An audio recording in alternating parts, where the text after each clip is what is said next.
Some of you don't know me, so I'm going to tell you very quickly. My name is Shaan, Dhanji. Some of you do know me, so it'll be a little bit, maybe a little redundant. But my background is that I'm a doctorate in law. I've been a former commissioner for the state of Florida, among some other things. I've been in business. I've been in the United States Navy. And pretty much I've had my boots on the ground when I talk about things I talk about, because I'm not very theory-oriented. You're going to find a lot of people that are going to talk about a lot of things that are very theory in their nature. They talk about leadership, they talk about public speaking, they talk about conflict prevention, they talk about a lot of things, and they've never really done these kinds of things. Well, I'm not a theoretician. I like to talk about things that I know because I've been there. We've practiced it, and we've learned from our failures to make successes out of our failures. So today, what the Institute for International Relations is doing here, sponsoring here today, is an introductory module on leadership. And I'm going to tell you that there's no answer for leadership. That's how we're going to start. We're going to start by developing our own process of defining leadership as it is for each one of us, for the things we do, for the things we're engaged in. Leadership is not about a group plan. You're not going to walk out with a box that's going to have all the fun stuff in it that says, when you do all these things, you're a leader. Because it's targeted. Leadership is targeted by the individual person, where their skill sets are, where they want to evolve to, and what kind of industry they're in, what their needs are. All right? And you see a lot of things that people talk about building a team to be a leader. Well, teammanship is important, but in some cases, you don't need teammanship. What you need is cohesion. And cohesion and teammanship are not necessarily the same thing. So one of the things that's very important that I'm going to interject is the ability to listen. And not only the ability to hear. Yeah? And listening is a special art. Listening means you have to actually respond to that specific, particular call of the requirement asked. Otherwise, we're jumping all over the place. Listening also requires focus.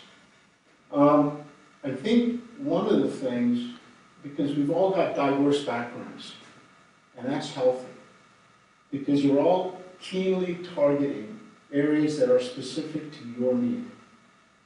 So we're all kind of geared towards people that have been specific to your interest points in a profession, and that's important. But one of the things that I think we all have to accept, or should accept, I'm not going to tell anybody to have to do something, but I think we ought to, through a process of rationalization, accept adaptability. Adaptability is important because leaders are made from circumstance and condition. Because if you don't have the right conditions and the right circumstance, some of the other characteristics may not be recognized. You might simply just pass on. If we talk about Churchill, who, by the way, is globally quantifiably recognized by most people on this planet as an exceptional leader. But he needed World War II to become that exceptional leader. Prior to that, he was the first Sea Lord. Prior to that, in the 1930s, he didn't have any public office. He was actually removed from the public sector, from participation. But it's that time that he used being out of the public sector that about a decade later made him a global leader. But if we're going to talk about leadership, I think one of the things that goes with that strong will, and I think strong will is a very important part, you have to be tenacious, you have to be committed, and with that, you have to remain focused on your conviction.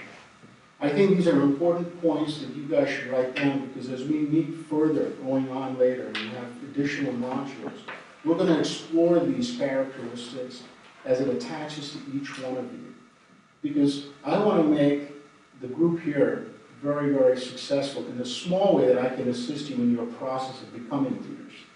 Nobody is going to make anybody a leader. You have to make yourself a leader. So all we're going to try to do is try to involve you, to get you to go through your own journey and your own process to get to that conclusion where you're going to be satisfied. And hopefully you'll continue to work on it because you won't be satisfied, because it's a spot of perfection, and you have to keep working on it. Churchill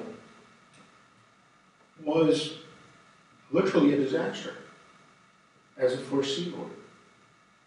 If World War II had not happened, he would have stayed a disaster. He was not one to take opinion from experts around him. He was very quick to issue changing orders, so the field commanders were always in a state of confusion. But he was strong-willed. He had a balancing issue in his characteristics. His strong will was, when Mr. Hitler came into power in the 1930s, was he did not agree with the policy of appeasement. And because he didn't agree with the policy of appeasement, for that about 10 years in the 1930s, when he was out of public office, he did something. He did something that everybody else here has mentioned about the leaders they've spoken about. He built image. He built image based on his position. Right or wrong, he kept to his tenacious position. By doing that, he wrote articles, he created publicity about his position against appeasement without giving things away to Nazi Germany. When they took the Sudetenland, when they annexed Austria, so on and so forth. So he kept his position very strong. So when Neville Chamberlain had to resign as Prime Minister, he found himself politically very well positioned as the person that could stand up to Mr. Hitler. So circumstance and condition changed those things. Interestingly enough, as Agla mentioned, the Pope, being a consensus builder, we have to look, consensus is very important. At least you have to create the appearance of setting consensus, to get people to get along. Because we talk about confidence, that comes from consensus building. The consensus builder must be confident in what he's talking about. So I think consensus is important. You've got to be able to build your cohesion with them. And cohesion doesn't always go to team building. You know, in a funny kind of way, I'm going to reflect back on history a little bit. Churchill didn't rely on his experts when he should have relied on his experts. Kennedy relied on experts during the Bay of Pigs in Cuba, which was a failed operation, right? And when it was over, he said, we ought to start by shooting the experts first. So again, you get to the point of circumstance, occasion, time, relevance. Things have to trigger in a certain way at a certain time for certain things. Image building is very important for leadership. Lucas, you mentioned your hero, your leader, mentor, as a marketing networking guru, really. And he is. He's done it, but he's done it by building image. Yeah? He's got you believing in certain things without you even meeting the guy. Right? And that's what leaders kind of sort of do. They do image building. Charisma. Charisma is interesting. It's an interesting word, and we can spend a whole session just on charisma. But we can talk about leaders that have zero charisma, and they've still been leaders. So again, it gets to industry specific. So I think we have to take certain focal points. And I think some of the things we've talked about, all of us have talked about, have come to certain common characteristics. The common characteristics, we can make these synonymous. You can say confidence building, but confidence building is also strong will, because you have to have confidence to have the strong will. They kind of go together. I think we need to talk about focus as a word. Everybody had to have focus on what their mission was. They didn't detract from it. And ultimately, I think one of the other things we should talk about very briefly is that everybody that you mentioned had an interest in humanity. They all had an obligation for the human interest. You have to have compassion and passion. So there are a lot of different characteristics that we can talk about in terms of that are global for leadership. But without the compassion and the passion, whether you recognize it or not, leaders will fail. That opportunity is, in a funny way, touching you by providing you a human interest. There is a human interest in providing, there's certainly an economic benefit, but the human interest is also to see somebody else rise. I might rise with you more, but I'm also giving you the opportunity to rise. Churchill was dogmatic about his position on a global scale of human interest because he wasn't ready to yield to somebody that was a bully in the room. On the other hand, one could also argue Churchill was a bully from time to time as well. So then that brings you to image creation. How do you want to project yourself? I think what I want to leave us here with today is to recognize that leadership is not equal to one thing. Leadership is personally specific to you. It's personally specific for the kinds of things you need to do and should do. It even comes to empowerment of opportunity. You know, in the First World War, the strategy was attrition. It was attrition because the generals sat back in their nice French chateaus and sipped tea all day long while millions of men died in the front line. The idea was to starve the other side out, wear them out. And there was no localized empowerment.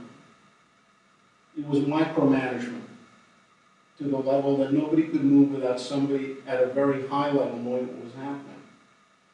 The German blitzkrieg in the Second World War was very effective. Not only because of the speed, but the speed was supported by empowerment of the staff officer in the field, all the way down to the lieutenant and the captain. Why? Because they gave them that opportunity. They gave that local officer on the scene empowerment to act. It became known as a military doctrine of field deployment called command mission. And command mission is now, you can now transfer that whole concept of command mission, giving the local officer in the field authority to act based on his information and knowledge immediately. So there's no fallback position. He's only moving forward. In the commercial sector, we call that delegation. You now delegate your executives at a certain level to be able to take certain command mission directives and authority to act so opportunities are not lost. So leadership has to function on the scenario. You have to be able to adapt, you have to be able to react, you have to be able to identify that opportunity, and with that focus of leadership and mission, you push through and you get your result that you want. What about you? What is your leader? You know, I don't know if this is something that comes from a cultural perspective or not, but I have two heroes in my life. One's my father, one's my son.